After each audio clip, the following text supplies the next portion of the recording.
I came back to my hometown during the dead stretch of New Year's, a place my thoughts had abandoned long before my body ever did. The name of the town still tasted stale in my mind, heavy with the sense that nothing new survived there. Distance had never softened it. Time had only taught me how much better life felt elsewhere. The people who remained were the same faces, preserved like insects in amber, watching anyone who returned, as if escape were a personal insult. Family was my excuse, not my comfort. Mortimer and Lazarus were waiting somewhere nearby, enough reason to endure a place that felt hostile without ever speaking. Staying with them felt worse than being alone, so I chose the only hotel the town tolerated. It barely existed in conversation, and never in memory. No name, no reputation, just a building everyone acknowledged and avoided. The lobby felt permanently unfinished, as though light itself hesitated to stay. Behind the counter stood Belladonna, or someone who might have been her, aged into anonymity. Her voice arrived before any warmth ever could. "Need a room?" she asked, without curiosity, without welcome. The words sounded rehearsed, like a question asked too many times in empty nights.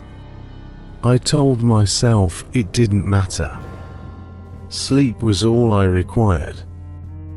Still, an ease pressed inward, quiet and deliberate. The air felt aware. Thoughts lingered where they shouldn't, circling the idea that this place noticed me. I remember wondering how long the hotel had been waiting for someone who remembered how to leave. Even now, memory refuses silence, repeating that question until it sounds like a warning. Some places do not offer shelter. They offer patience. And when they finally receive you, they expect something in return. I learned that truth before the night ended. Sleep never fully settled. Somewhere between thought and dream, awareness lingered, alert to a sound that refused to identify itself. It arrived softly, patiently, as if testing whether it was being listened to. The mind searched for an explanation and found none worth holding onto. It was easier to dismiss it as nothing important, the kind of noise a forgotten building makes when it remembers its age. Eventually, consciousness retreated, but unease remained, coiled and quiet. Morning brought no reassurance. Silence felt staged, deliberate. The absence of voices carried more weight than their presence ever could. The desk stood vacant, the space behind it untouched, as though the idea of service had been abandoned long before the building itself. It felt inappropriate to question it. Some places react poorly to curiosity. The day offered distraction elsewhere, enough to convince reason that nothing was wrong, that nothing had ever been wrong. Night returned with familiarity, and familiarity is where fear sharpens. The building felt colder, not in temperature, but in tension. The silence now pressed inward, attentive. Thoughts began forming patterns they had no right to form. The sound returned, closer this time, intimate enough to feel personal. It carried rhythm, not randomness. Awareness narrowed. Attention fixed. Every assumption about solitude began to erode. A voice emerged where one should not have existed. It did not demand or threaten. It simply invited, as if the invitation itself were unavoidable. The words lingered after they were finished, hanging in the air like something waiting to be accepted. Reason tried to intervene, but reason felt thin here, poorly suited to the architecture of the place. Movement through the building felt expected, anticipated, as though the structure itself had already decided the outcome. The lower space offered nothing. Darkness pooled where activity should have been.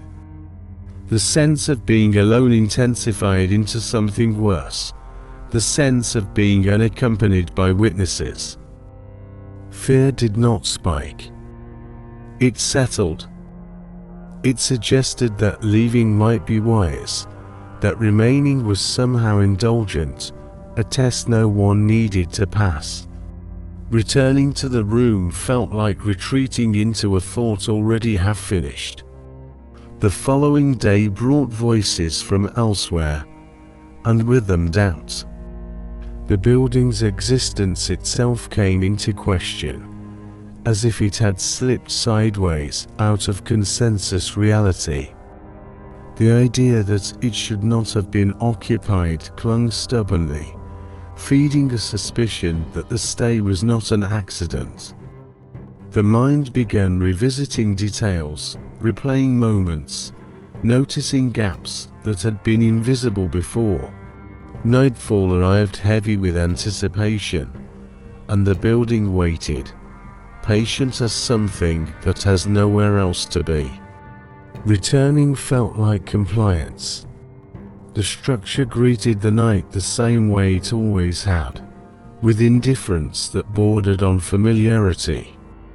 The same solitary presence outside reinforced a sense of ritual, as if repetition were part of an agreement no one remembered making. Inside, the quiet no longer felt empty. It felt occupied by restraint. The building was holding something back. Awareness sharpened near the room. Something about the threshold resisted explanation. The space beyond it felt altered, not rearranged, but reinterpreted. Instinct insisted on withdrawal.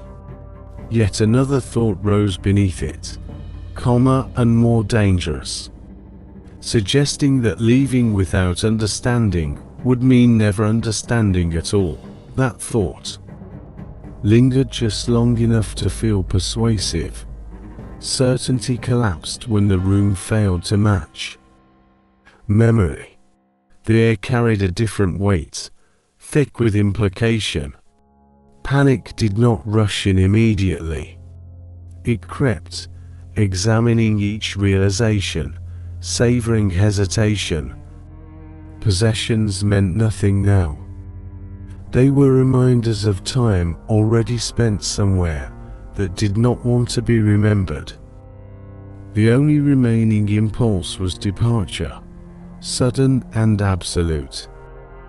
The building resisted observation. Looking back felt involuntary, compelled by something deeper than fear. Recognition followed.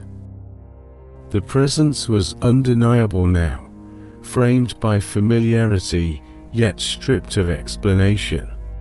It watched without expression, as if waiting for acknowledgement rather than reaction. That gaze carried history the mind could not access, suggesting continuity far older than any single occupant. Distance brought no relief. Explanations followed later, offered by authority and stripped of comfort.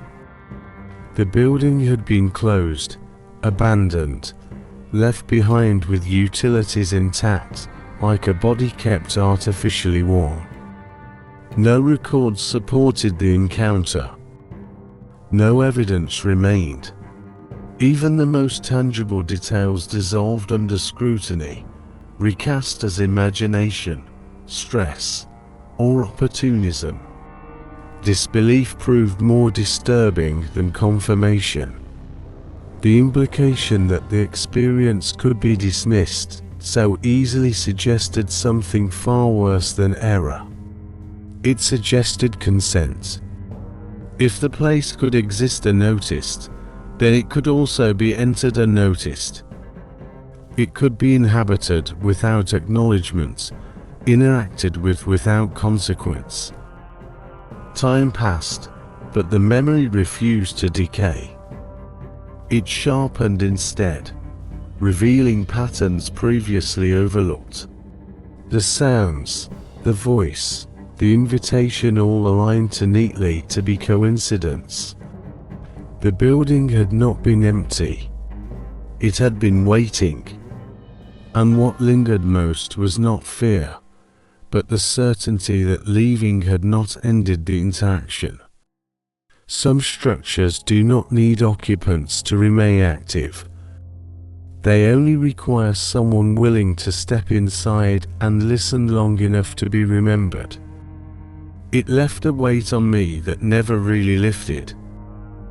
I didn't stay in that town much longer, and when I finally drove away, the relief felt temporary, like something borrowed.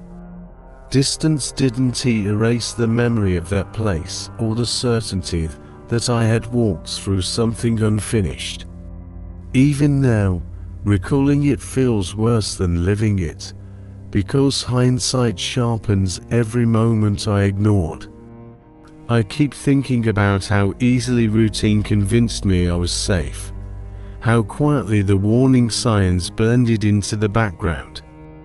There was no dramatic ending, no clear explanation, just the knowledge that I was present somewhere I shouldn't have been.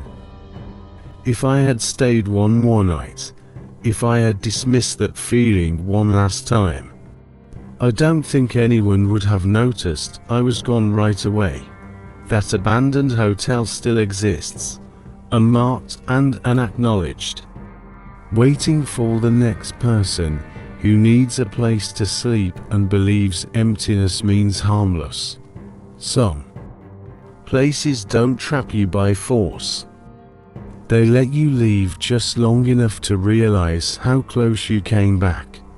Christmas was supposed to be quiet. That expectation lived in my thoughts as I considered the mountain cabin my parents, Mortimer and Belladonna, treated like a reliquary of better years. The place existed in my memory as stillness, as a promise of silence. I wanted that silence more than celebration. Our family was small, just my parents, my sister Serafina, and me, Lazarus, a name that always felt like an omen. The timing had been deliberate. Days alone before the others arrived felt necessary, like a confession made only to oneself. The cabin sat between past and present, surrounded by woods that seemed older than language. Even in thought, the trees felt attentive. The air in my memory carried a weight that pressed inward, as if the world were holding its breath. Nothing seemed wrong at first. That was the most unsettling part. Peace can be a disguise, and calm as a way of listening back. I remember telling myself that unease was just fatigue, that isolation sharpens the imagination. Yet another voice, quieter and more patient, kept asking why the silence felt crowded. My parents' absence echoed louder than their presence ever did. Serafina's laughter existed only as an afterimage in my mind, distorted, slowed, wrong. The cabin had been empty for a year, and emptiness, I realized, is never truly vacant. "You're early," a thought seemed to say, not in sound but in certainty. I answered internally, pretending the words were mine alone. This place had always been peaceful. That belief repeated itself like a prayer, each repetition thinner than the last. Somewhere between memory and anticipation, the woods waited. And so did whatever had learned our names. Fear settled gently, like understanding, and I sensed Christmas would not recognize me when it finally arrived. At all. Anywhere. The woods had always been quiet, but that morning the silence felt deliberate, as if it were paying attention. Wind moved through the trees without urgency, producing a sound that resembled breath restrained too long. Snow covered the ground in a thin, careful layer, unbroken enough to suggest nothing had passed through since nightfall. That assumption lasted until the trail revealed otherwise. At first, the marks appeared careless, scuffed impressions interrupting the snow, as though something had hesitated there. The mind reached for easy explanations. Animals wandered these woods often. Deer crossed without concern. Yet the farther the trail extended, the more intentional the impressions became. They were not random. They were shaped. They implied footwear, weight, and direction. The realization arrived quietly, settling behind the eyes. No voices accompanied it. No sound confirmed it. The woods remained empty, and that emptiness felt rehearsed. No nearby cabins existed. No reason justified someone wandering this close, this early, this unnoticed. The thought repeated itself, circling for flaws, but found none worth trusting. Unease replaced curiosity. The trail no longer felt neutral. It felt aware of being followed, even as the following stopped. Turning back seemed reasonable, even responsible. The idea of encountering someone out here, unseen but present, carried too many unanswered questions. The path home appeared unchanged, though the walk felt longer, stretched by speculation. Relief should have come with the sight of the cabin. Instead, it faltered. The snow near the door told a different story than memory allowed. The impressions continued, deliberate and recent, converging where the trail should have ended. They had not been there before. That certainty pressed down hard, forcing breath shallow. The woods offered nothing in response. Only the suggestion of observation lingered, heavy and unresolved. Inside felt safer by comparison, though safety itself seemed theoretical now. Locks existed for reasons, once considered excessive.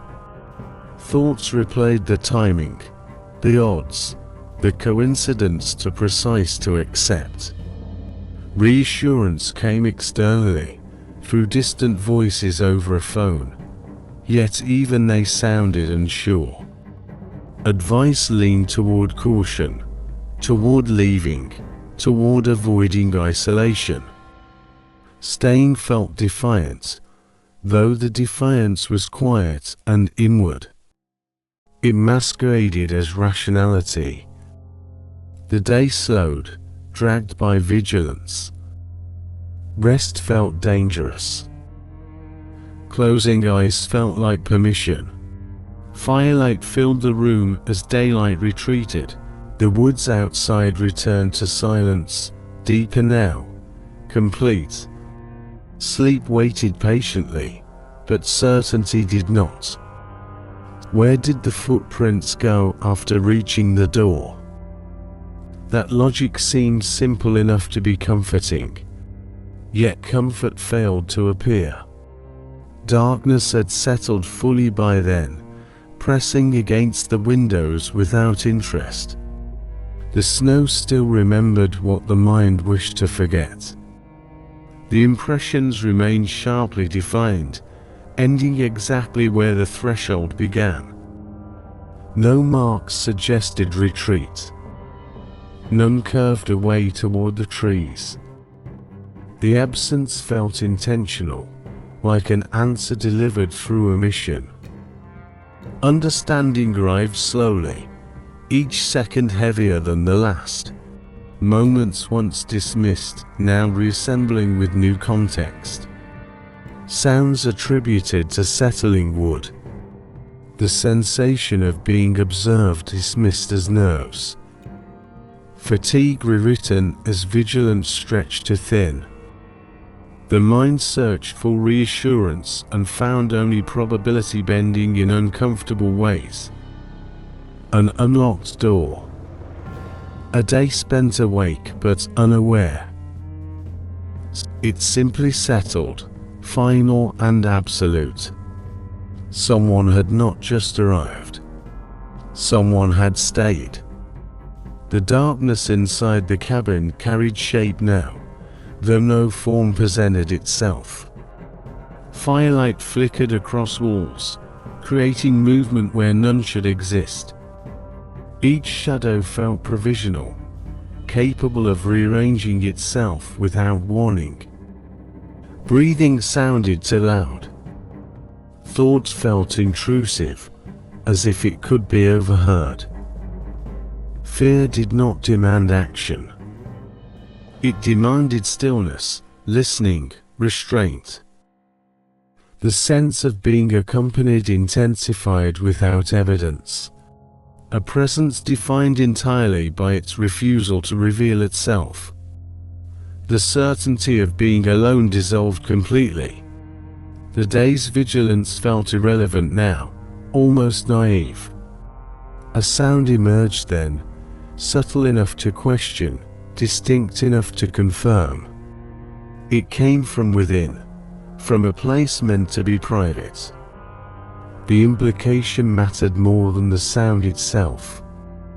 Awareness narrowed, focusing inward, toward hallways and rooms now reclassified as unknown territory. Escape occurred without reflection, driven by something older than reason. Distance replaced proximity. Light gave way to road, then town, then voices trained to document rather than understand.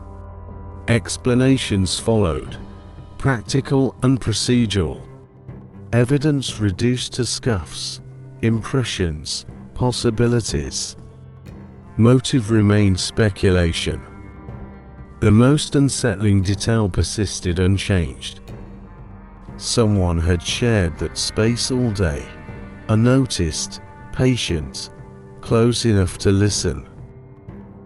The silence afterward felt earned, not empty. It followed, long after the woods were gone, and never explained why waiting had been enough. I keep thinking about how easily it could have been different, how the timing lined up just enough to feel intentional. What unsettles me most isn't the stranger himself, but the possibility that the silence knew me. Someone had time, patience, and certainty that I would be alone, distracted, convinced nothing could happen here. Maybe it was coincidence, the kind people cling to because the alternative is worse. Still, I replay every quiet moment, every assumption, every unlocked certainty that felt safe. If you listen closely, these stories don't end, they linger. So before you turn away, before you decide this was nothing, stay with that feeling. Consider how often fear announces itself only after it's too late. If this story followed you longer than expected, let it remind you that awareness matters.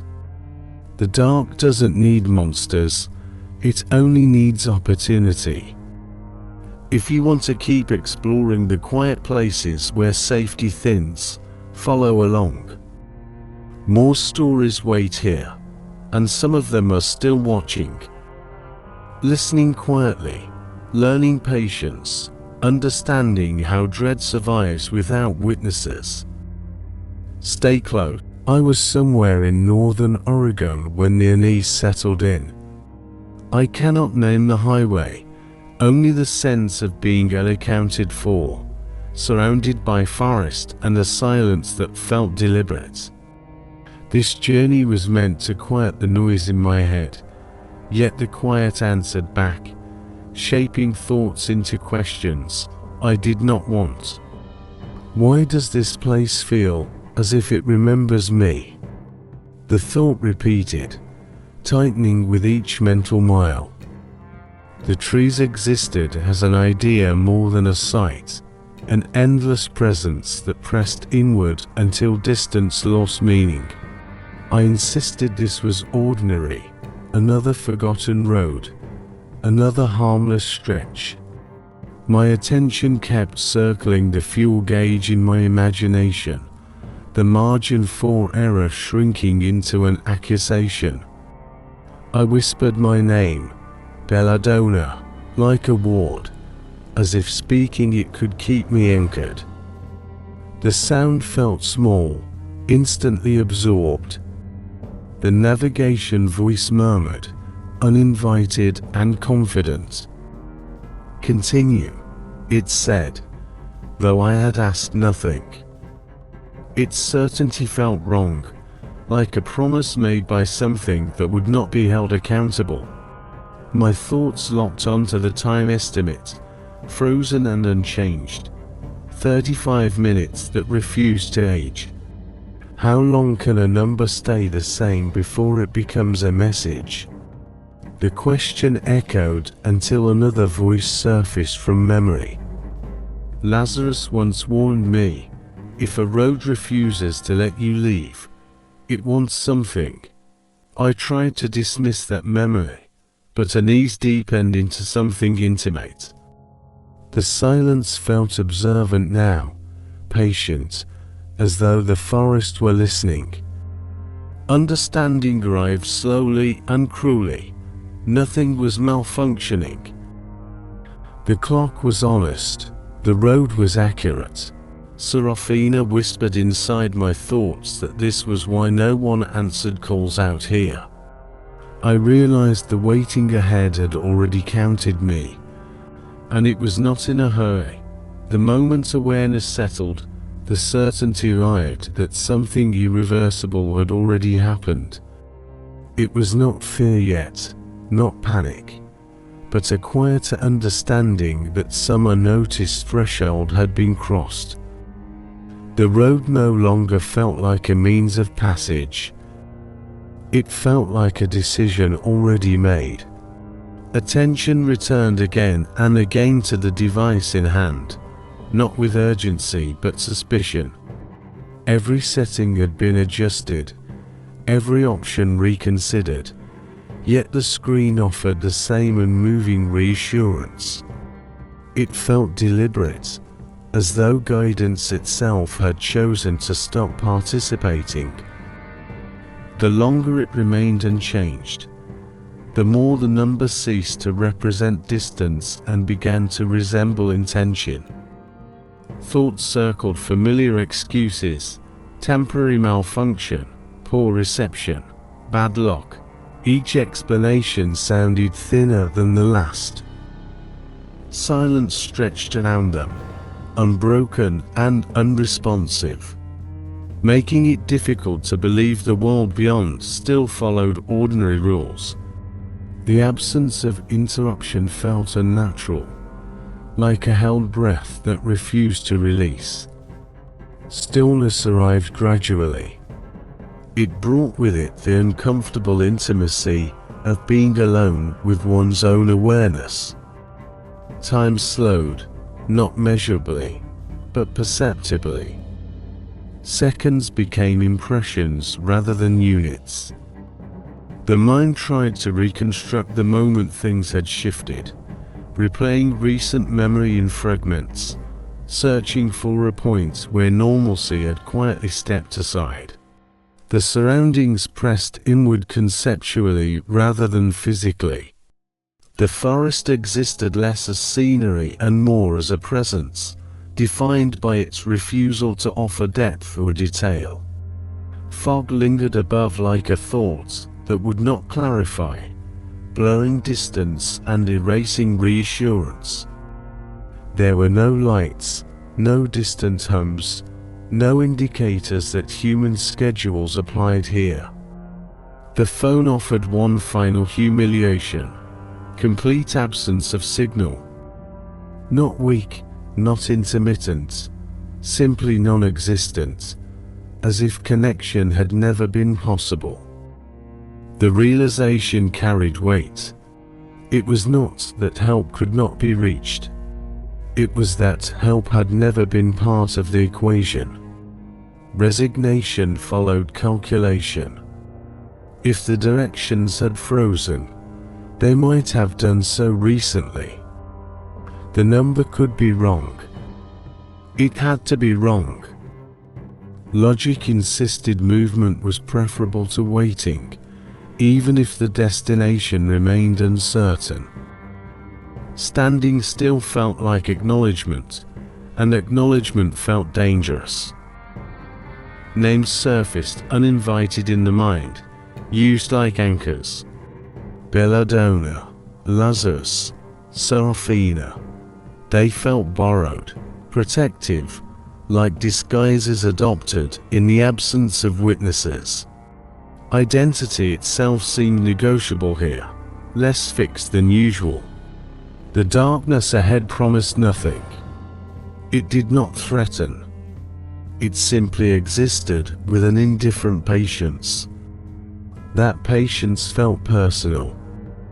The sense formed that the road was not leading somewhere, but slowly editing away where one had come from. Each step of thought reinforced the same conclusion: this place did not operate on urgency. Whatever outcome waited did not require haste. It had time, and it understood that eventually, so would anyone caught within its margins. The forest did not watch. Watching implied interest. Watching implied interest. This felt more procedural, as though presence alone was sufficient. The fog muted expectation. The road stretched forward with a confidence that suggested it did not end so much as continue until relevance ran out. Understanding arrived without drama. Escape was not being prevented. It simply was no longer included. The realization settled gently, almost kindly, and that was what made it unbearable. The quiet did not behave as quiet should. It did not fluctuate or soften. It held, constant and absolute, as though sound itself had been dismissed from consideration. Thoughts grew louder in response, filling the vacuum with imagined explanations, each more fragile than the last. Awareness sharpened not toward danger, but toward inconsistency. The road extended forward with an almost courteous patience. Light revealed only what was necessary, and what it revealed resisted interpretation. Shapes refused permanence. The mind attempted to impose familiarity, then immediately corrected itself, recognizing the effort as self-deception. Fatigue dulled resistance, making acceptance easier than scrutiny. When sound finally intruded, it did so with restraint. A suggestion rather than an announcement. Enough to confirm presence without offering clarity. The sensation of being alone shifted subtly into the suspicion of accompaniment. That suspicion did not escalate.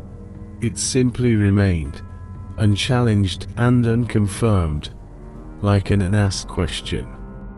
An object emerged from the fog ahead, indistinct at first, then undeniably familiar in outline. Recognition brought no comfort. Abandonment clung to it conceptually, like a residue left behind by unresolved decisions. The thought formed that whoever had arrived here had not left in a hurry. That absence of urgency felt significant. Attention avoided certain conclusions instinctively. Silence felt conditional, dependent on restraint. Lingering observation felt risky. Though no threat had been defined, momentum became a form of compliance. Continuing forward without protest or inquiry. Awareness sharpened again, this time with rhythm. Not sound exactly, but alignment. Pace mirrored too closely to be coincidence. Panic surfaced briefly, then receded, replaced by something colder and more deliberate. The impulse was not to flee. It was to remain unremarkable. To be ordinary felt like camouflage. Relief arrived unexpectedly, carried on a voice that sounded unremarkable enough to be trusted. The contrast was disorienting. Normality felt foreign after prolonged restraint. Conversation unfolded without significance, yet every word seemed weighted by what had preceded it. The silence receded. Not entirely gone, merely displaced. Safety followed in increments. Each one provisional. Safety followed in increments.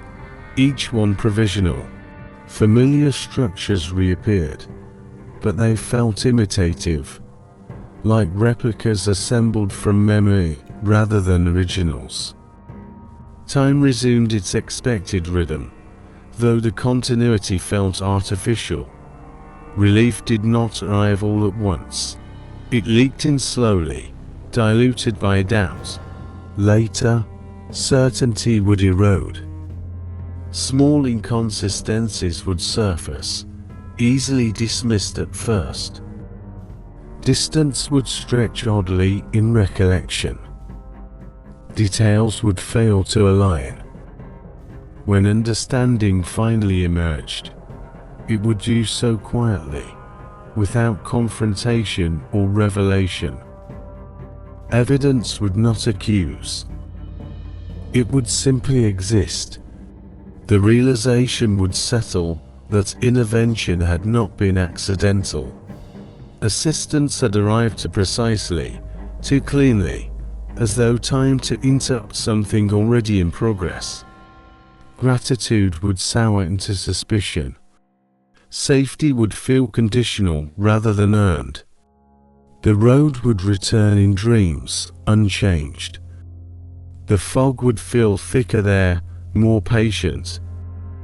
Memory would insist that something had been permitted, not escaped.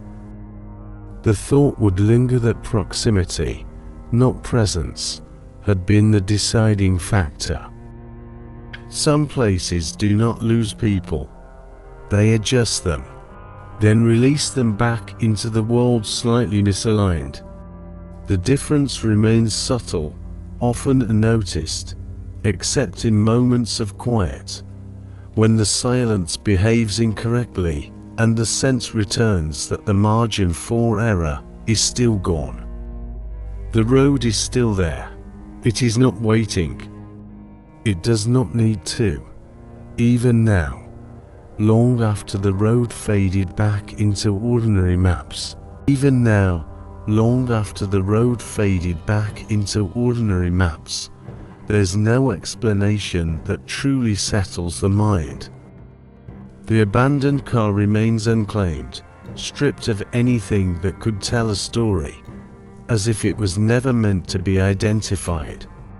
No one can say what waited beyond the tree line, or how close that waiting came to being fulfilled. And that uncertainty is the point. Some horrors don't resolve, they linger, unanswered, following you into quiet moments when you realize timing is the only thing that ever saved you. If this story unsettled you, let it sit with it. Ask yourself what might have happened if help had arrived a minute later. Or not at all. Stories like this aren't just meant to scare. They're meant to stay with you, long after the sound fades. If you want more encounters with roads that lead nowhere, silences that listen back, and moments where survival hinges on chance, keep listening, because somewhere out there, another stretch of darkness is already waiting for someone else to wander just far enough alone. Tonight,